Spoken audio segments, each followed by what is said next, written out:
T. Welcome to the command post. You know what it is. Post up. Take command. I, of course, am your commander-in-chief, Louie T. Thank you for joining me. So I wanted to run something back. I didn't think I would have to do this. I've talked about this on 2 different shows on this channel or recently over probably the last 2 weeks or so, spanning the last 2 weeks. And I first introduced it on the Super Friends live stream, but I didn't have a visual, and I just glossed over the topic. I just wanted to make mention of it because we were talking receivers within the division, and I wanted to even extend the conversation to the conference and even the entire league, but specifically our division. And I said, look, and I've been planting this flag for a very long time. I've made it abundantly clear that I feel like we've got the best group of receivers, the best room in the entire division. Now, we could argue about the top 2, and then the conversation shifts dramatically then because the Eagles have 2 really good receivers. The Cowboys now have 2 legitimate receivers. But when you're talking about 3 or more, when you expand that conversation to include the entire room, I don't think that any other team in the division can hold a candle to Washington. That said, I told you that there was a list, and I mentioned it in another video that I did. And, I spent maybe 5 minutes or so on it because I didn't think it would garner the type of attention that it did. But, people get riled up about lists. And I like that. It's something to talk about. It's something to have fun with. But there's really no way of knowing who's right or wrong. That's the beauty of a list. That's why people have so much fun with them, because it's very subjective.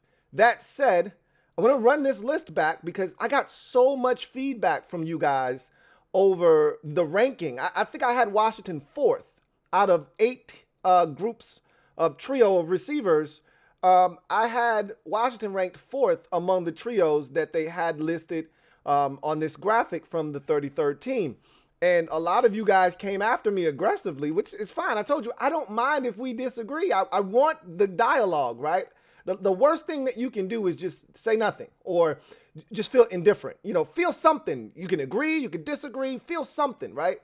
So I was shocked at how many people were really adamant about our standing, and at least we all agreed on one thing, that Washington wasn't 1, okay? I think everybody acknowledged that the Cincinnati Bengals are clearly number 1, and then you start the conversation at 2.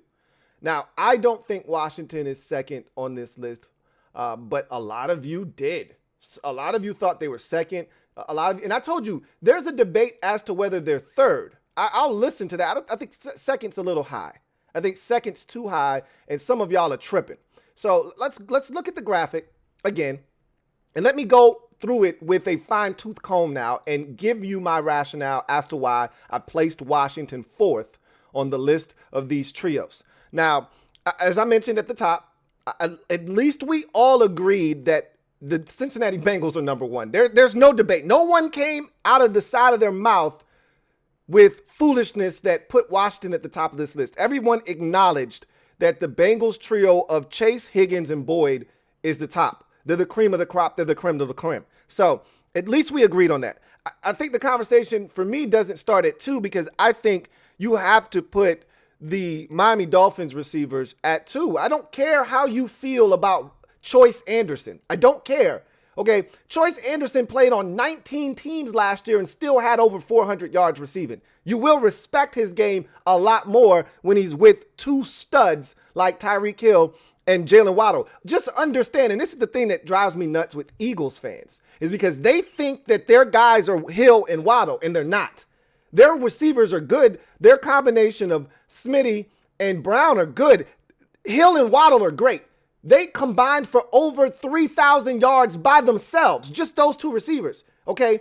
You don't get to be on this list because your guys aren't that good, okay? So let's keep it a buck. Tyreek Hill had over 1,700 yards receiving by himself. Jalen Waddle had over 1,350 yards by himself. So you're not in that conversation. So you don't get to just throw a random on the list and say, where's our trio? You're not that good, okay? You're not that guy. You're not that guy. You're not that good. You're not that good. So, but Hill and Waddle are that good. where you can just throw another dude up there, and they threw Choice Anderson in there, and that's a fine guy to throw in there. They're second. I don't know why this is a debate. Just like Cincinnati's first, Tyreek Hill is otherworldly, and Jalen Waddle isn't that far behind, okay? So Jalen Waddle would be a number one on most teams in the NFL. Most teams. So, again, and he's putting up these numbers in year 2 is Jalen Waddle. So, understand what we're talking about here, all right? So, the Dolphins are second. I don't know why anybody would try to put Washington ahead of the Miami Dolphins. That doesn't make any sense to me. I had the Seattle Seahawks as third on the list. Again, if you want to debate this, we can, but I don't think it is a debate. Now, here's the only thing that I will say. They've got a rookie on the list. We don't know how he's going to turn out, but I think we can agree we think he's going to be good. Really good. Now, DK Metcalf and Tyler Lockett are 1,000-yard machines. They post 1,000-yard seasons almost every year, okay? So you're talking about two guys with 1,000-yard resumes. That's what they do. And then you got a rookie in Smith and Jigba who we think is going to end up being a really good receiver and one of the best third options in the league. They could easily rival the Cincinnati Bengals in 2 years from now with this group, right? Hell, after his rookie season, we may be talking about them as the best trio in football. We'll see. To me, there's no debating this one either. They're third, okay? And then I think you get to us at fourth. I've made it abundantly clear. We're the only trio on this list that can bolster this, that can say that we've got 3 receivers that had 500 yards or more on the season last year. We're the only trio on this list, and this is the best trios you're going to find, right? That's why they are on this list. If there were better trios, they would have been on this list. They would have been included in this list. So just off the strength of that, yeah, Washington's got something that no one else has. However, we don't have 2,000-yard receivers. Now, what really people are banking on is Dotson's emergence in year 2, which I'm banking on. I mean, the dude only played 12 games last year, had over 500 yards receiving and 7 touchdowns, all right, and averaged roughly 15 yards a catch. So if you extrapolate that with better quarterback play, with better play calling, and we're assuming health, I think he's got a chance to be over Iraq this year. And that's just how I view it. And I think most people understand what kind of a dog he's going to be. And Samuel is interesting because he's more of a Deebo Samuel type, right? He's more of a do-it-all Swiss Army knife type of guy. So you have to add in rush yards, all-purpose yards for him. And so his total receiving, I think it was 656. But he also had 187 yards rushing. So you're talking about a guy that, put up almost 850 all-purpose yards. So he's a different animal because of how you have to gauge his production. And again, I look at this list, and the only trio that I say, all right, you can kind of feel where I'm coming from in terms of what you had to deal with the quarterback position was the Dolphins, was the Saints. And somebody said the Saints was second. And I was like, what are you talking about? Like, Olave had a tremendous rookie season, over 1,000 yards. We haven't seen Michael Thomas play football since the early 2000s. I don't know the last time we saw Michael Thomas on the football field. Like, seriously. He played in, 3 games last year? Come on, man. Stop. And then Shaheed is nice. I like Shaheed. But last year was his rookie season. He showed promise and flash. But again, they're not ahead of Washington. Are you kidding me? So they're the only other team that I could look at their quarterback situation and say, all right, you had Andy Dalton. I ain't even tripping, right? I get it. Nobody else dealt with the shit that we've had to deal with at the quarterback position, right? Kirk Cousins, Joe Burrow, Tua, Geno Smith had a career year last year, Justin Herbert, and Tom Brady. Like, it's not even comparable. And our guys still were able to put up numbers with one of the worst offenses in football. So those guys' numbers, Samuel, McLaurin, Dotson, those numbers are expected to rise. To what point, to what extent, I don't know. But I'm expecting McLaurin to have a career year this year.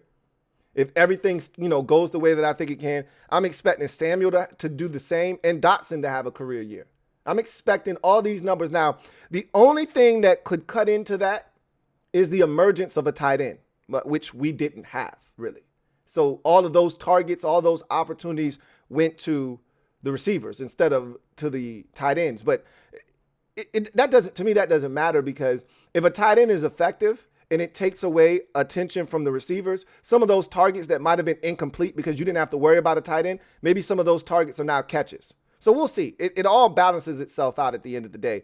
Bottom line is, if you want to debate 3 and 4 for Washington, you can, because the Seahawks have a rookie who hasn't done it in the league, technically. But my money's on Smith and Jigba being a damn good receiver in this league. Really good. Just like Olave came in and right away showed that he was legit, I think Jackson Smith and Jigba is going to do the exact same thing. So I'm putting the Bengals at 1.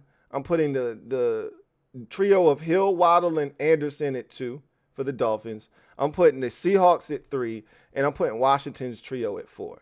The Vikings have a solid trio there, but Jefferson is what makes that trio legit. Like, he legitimizes it. But Osborne had his best year of his career last year, and what was it, 600 yards? You know what I'm saying? Like, it wasn't like this significant number. And Addison hasn't played a snap in the NFL yet. They're projecting there. So it's not the Vikings. Allen is on the downside of his career with the Chargers, even though he was a 1,000-yard machine himself. He didn't have 1,000 yards last year. Neither did Mike Williams. Neither one of those guys had 1,000 yards last year. All right, now Williams probably more so because of injuries. I think Keenan Allen's on the downside of his career, and then you're banking on Johnston coming in and being a stud. Again, they're going off of potential, and they're projecting. But I don't like Johnston, but that doesn't matter. I could think he would be just as good as Jackson Smith and Jigba, and I still wouldn't put him ahead of Washington. So I'm not putting that, even though they have a better quarterback situation, I'm not putting them ahead of Washington. Evans, Godwin, and Gage, I told you, if there was another debate to be had, it'd be Tampa. Because Evans is to me, he's in the same category as Terry McLaurin. Just totally disrespected, dismissed, looked over throughout his entire career, posting numbers that we've never seen in NFL history, yet he never gets the credit that he deserves. Godwin is right there as another underrated wide receiver. Both of those dudes went over 1,000 yards last year.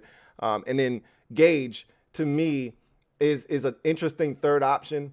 His best days came in Atlanta for the Falcons. He had 400 and something yards last year. So it's like, he's not all that great of a third option. But because those guys are so strong at the 1 and 2, you could argue about them. But I still think that I project Dotson to be, just as good, if not better. I think he's going to be better than Chris Godwin. I'm projecting.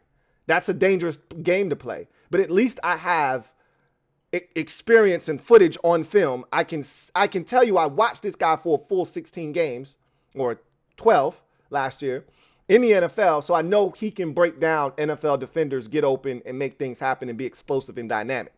But we'll see, right? Godwin put up monster numbers in Tampa, and he did it with 2 different quarterbacks. I think he went over a G with Jameis Winston, but his best football was with Brady, right? So now I want to see what those dudes are really about with this nonsense they about to put on the field, because they're going to experience what Washington receivers have been experiencing for the last 4 years. They're going to get this crazy situation with Kyle Trask and Baker Mayfield this year. It could be an abject disaster where heads roll and the production goes like it bottoms out at the receiver position for these dudes. We're going to see what they're truly made of, because elite receivers, no matter what the situation is, they still produce. DeAndre Hopkins, Josh Gordon in his prime, Larry Fitzgerald, and I'm putting Terry McLaurin in that conversation. Guys that are still those dudes still produce no matter who's throwing them the football. We'll see if Mike Evans and Chris Godwin are able to do that in Tampa this season. But for my money, our guys are 4th on this list. I want to hear from y'all. Okay, I've heard from a lot of you already. I didn't expect to have to do another video talking about this, because I thought it was understood that, and I gave reasons as to why, but I'm interested to hear from you. If you think Washington is 2nd or 3rd on this list, or they're 5th or 6th, I'd love to hear it. Leave it down in the comment section. So with that said, new how. That's going to do it for me, your man Louie T. I got something else that I want to talk about. I think I'll do that on a different video, though. I don't want to keep you here longer than I have to. So we'll come back. We'll chop it up. I really want to talk about the commander's log. Now you should have watched it. I didn't want to say too much on Thursday night because it just been released, and a lot of you hadn't had a chance to take a look at it yet. You should have watched it by now because I want to talk about the draft. Like, you know, the thing that got the most attention was the fan that came up to Emmanuel Forbes and told him he needed to study Darryl Green film, right? And we all love it, right? Darryl Green even responded to that. I want to talk about what Washington was trying to do in the war room during the draft. That's what I want to talk a little bit more about. So I'll probably do that on a separate video.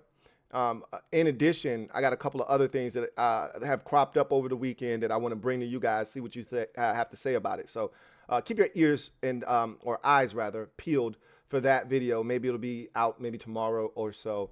But in any event, that's going to do it for me, your man Louie T, here on this installment of the Command Post. You know what it is. Post up, take command. I'll see you guys next time. Have a good one. LouieTeeNetwork.